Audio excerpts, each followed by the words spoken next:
Patricia Polio sat in the cramped internet cafe in Barquisimeto, watching something that shattered every assumption about Venezuela's lost generation. Around her, teenagers hunched over keyboards weren't playing games or browsing social media. They were running businesses, teaching English to students in China, designing websites for companies in Mexico, trading digital currencies across international markets. These were supposed to be the casualties of Venezuela's collapse, children whose education had been destroyed, whose futures had been stolen by economic crisis. The international community spoke of them with pity, a lost generation whose potential would never be realized. But Patricia discovered something remarkable. They hadn't been lost at all. They had found themselves in ways that no traditional education system could have taught them. Contrary to popular belief, Venezuela's crisis hadn't destroyed its youngest generation. It had transformed them into something unprecedented. Digital natives who had learned not just to survive, but to thrive in a post-institutional world. The unschooled entrepreneur's 16-year-old Carlos hadn't attended physical school in 2 years. Not because schools were closed, but because he was earning more money than most Venezuelan adults through his YouTube channel teaching programming. What began as sharing homework with classmates had evolved into a business serving 4,000 subscribers across Latin America. Traditional school taught me mathematics, Carlos explained. But YouTube taught me how to monetize mathematics. School gave me theory. The internet gave me survival. His story was replicated thousands of times across Venezuela. While education officials mourned the collapse of formal schooling, children were quietly creating alternatives that delivered practical skills no curriculum had ever included. Carlos had developed his own learning methodology that combined video tutorials, interactive coding, challenges, and peer mentorship programs. His students weren't just from Venezuela. They came from Colombia, Ecuador, Peru, and even Spain. He had accidentally created a transnational educational platform that was more effective than many formal computer science programs. The irony wasn't lost on Patricia. Venezuelan children, supposedly educationally deprived, were teaching programming to teenagers in countries with functioning school systems. The homework economy. Patricia uncovered an entire underground education system built from necessity. Teenage tutoring networks operated through WhatsApp groups. High-performing students taught younger children in exchange for cryptocurrency payments. 16-year-olds with reliable internet became neighborhood teachers, conducting classes through video calls. Most remarkably, these informal schools often delivered superior results to formal institutions. They operated across time zones, connecting Venezuelan students with teachers in other countries. They used adaptive technologies that adjusted to individual learning speeds. They focused relentlessly on practical skills, digital literacy, online entrepreneurship, global communication. Isabel, 15, from Maracaibo, captured the logic perfectly. School teaches you to memorize facts you can Google. YouTube teaches you to create content people will pay for. Which is more useful when your country has no jobs? Isabel's own story exemplified this transformation.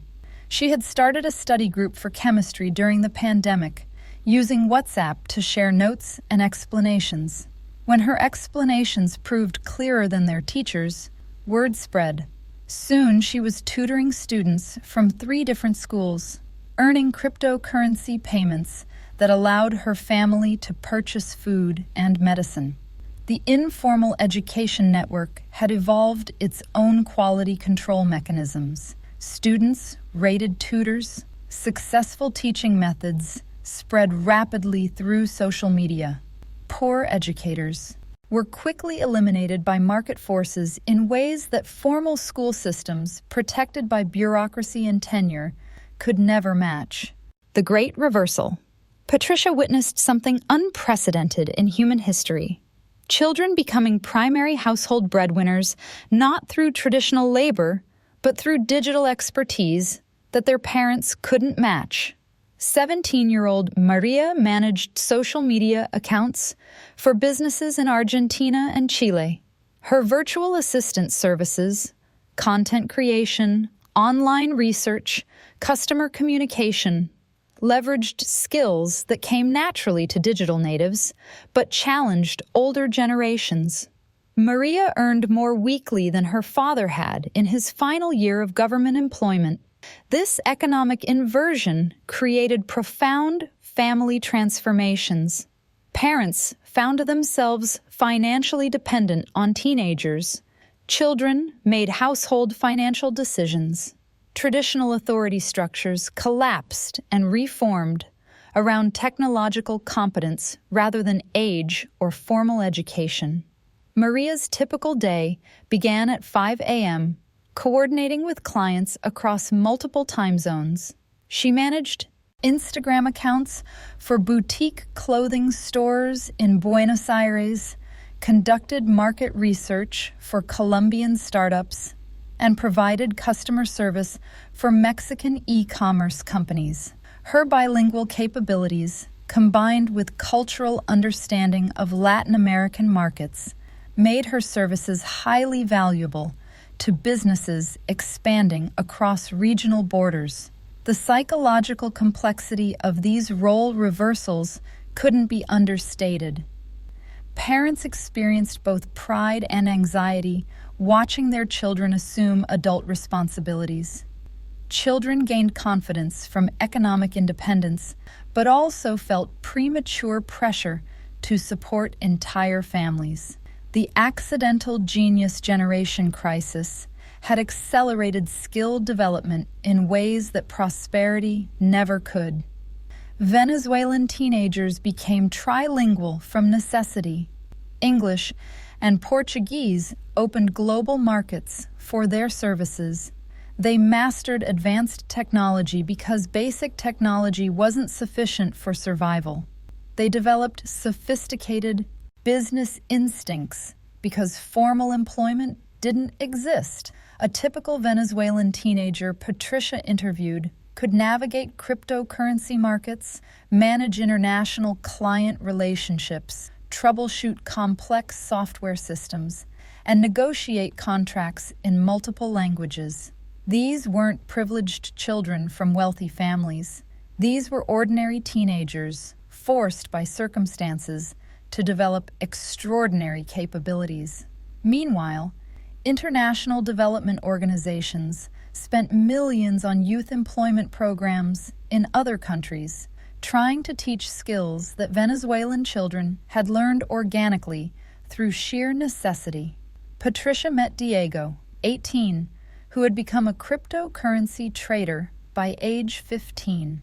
Not from investment capital, his family had none, but from arbitrage opportunities he discovered between different exchange platforms. He had taught himself technical analysis, risk management, and international financial regulations through YouTube videos and online forums. His trading profits supported his entire extended family, including grandparents and unemployed uncles. Diego's expertise had attracted attention from financial firms in Colombia and Panama, who consulted him on cryptocurrency market trends. At 18, he possessed practical financial knowledge that many graduate-level economics programs didn't provide. The education exporters, most remarkably, Venezuelan children had become teachers to the world. Their YouTube channels, online courses, and tutoring services were educating teenagers across Latin America. Countries with stable economies and functional schools were learning from Venezuelan children who had never experienced educational stability. Patricia discovered Colombian schools hiring Venezuelan teenagers as virtual teaching assistants, Mexican companies contracting Venezuelan high school students for digital marketing. Brazilian universities actively recruiting Venezuelan applicants specifically for their self-directed learning abilities and technological fluency. The supposed educational victims had become educational innovators. Sophia, 17, had created an online English learning platform specifically designed for Spanish speakers. Her methodology, developed through trial and error while teaching younger siblings, proved more effective than traditional language instruction. Her app had been downloaded over 100,000 times across Latin America, generating monthly revenue that exceeded what most Venezuelan professionals had earned before the crisis. What made Sophia's approach unique was its cultural sensitivity. Unlike generic language learning apps created by American or European companies, hers understood specifically how Spanish speakers struggled with English pronunciation and grammar. Her explanations addressed common mistakes that formal language programs often missed. The invisible infrastructure. What Patricia realized was that while traditional institutions, schools, banks, employment systems had collapsed, Venezuelan children had built replacement infrastructure that was more flexible, more globally connected, and more economically viable than what had existed before. They had created peer-to-peer learning networks that transcended national boundaries. They had developed income streams that bypassed traditional employment entirely. They had built social connections that provided both economic opportunity and emotional support across continents. This wasn't destruction. This was creative construction happening in real time. The infrastructure these children created was remarkably sophisticated. They had developed reputation systems for evaluating tutors and service providers. They had created payment mechanisms using multiple cryptocurrencies and international transfer services. They had established communication protocols that worked across time zones and internet connectivity issues. Most importantly, they had built resilient networks that couldn't be shut down by government policy or institutional failure. Their schools existed in WhatsApp groups. Their banks were cryptocurrency wallets. Their employers were global clients who cared only about results, not credentials or geographical location. The skills revolution.